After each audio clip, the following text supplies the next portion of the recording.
implicature in Pragmatics Gricean theory. The concept of implicature is an important aspect of pragmatics. Implicature is a theory in pragmatics that was enunciated by Paul Grice, and it is a product of the flouting or violation of the cooperative principles. The cooperative principles, which is a theory also propounded by Paul Grice, was based off of the notion that in every conversation, participants cooperate to provide truthful, relevant, sufficient and clear information in a conversation. The unwritten principles that guide such cooperation are then identified as the following maxims: maxim of quantity, maxim of quality, maxim of relation, and maxim of manner. For instance, if a lecturer walks into a class and instructs, "Start," the students could interpret it as reciting a table they might have been told to memorize over the weekend. The command, "Start," is a violation of the maxim of manner, because it does not provide enough information for the interlocutor. However, the meaning communicated can be obtained from the context. So any time either of these maxims is flouted, it leads to the creation of implicature. Implicature, then, deals with implicit meaning, that is, meaning that cannot be deduced from the constituent elements that make up a text. Rather, it is retrievable from context and shared background knowledge. In this case, participants in a conversation are made to assume the meaning being communicated by their interlocutor, by drawing up inferences based on context, conventional norms, cultural beliefs, shared background knowledge among others. These factors so listed form a set of elements that can index common grounds between participants in a conversation. What this means is that they are factors that place interlocutors on the same wavelength in a conversation, as being able to decode the messages they communicate without necessarily relying on the text, as a result of shared experiences. So implicature is simply there, meaning that is implied, and can only be derived from context. Two types of implicature were identified, namely, conventional implicature, and conversational implicature. Conventional implicature is a type of implicature in which participants in a conversation are meant to deduce the meaning of a message from the contents of the message. That is, a type of implicature where the implied meaning is present in the texts that form the message rather than context in which it is produced. Take for instance, "Mark, can lend me your note for the weekend?" John, "Sure. I won't be using them anyway."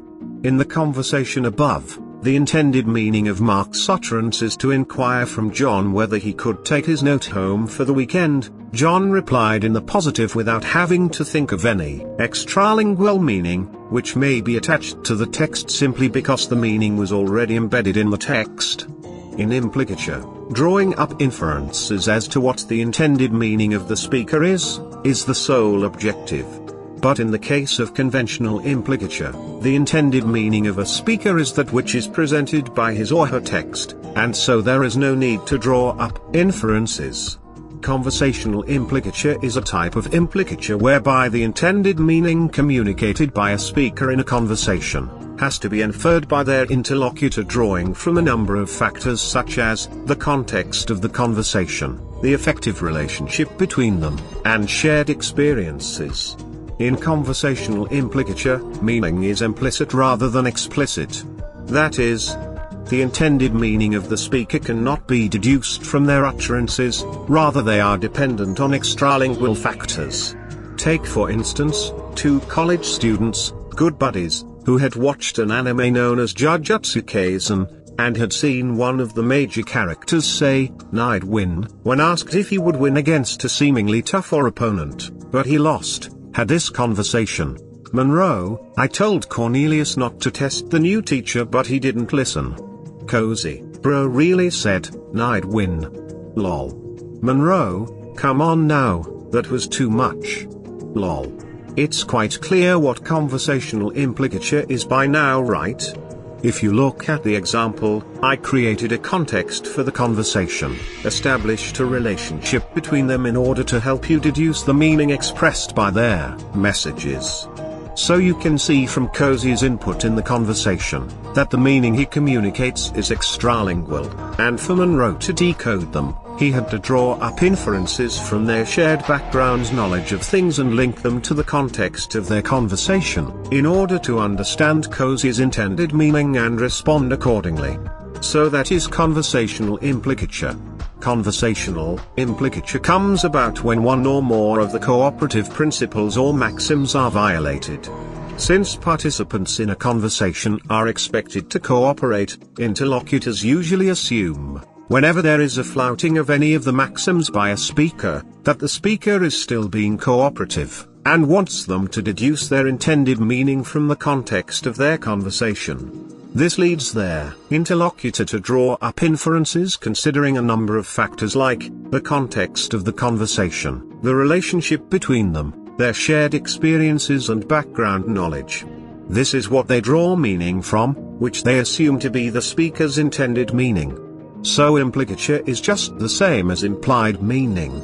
A situation when people communicate more than they say in an utterance, leaving it up to their interlocutors to decode their messages. This manner of communication is very effective, and it makes it possible to communicate more in fewer words, saving one the stress of over-talking, which can be very exhausting.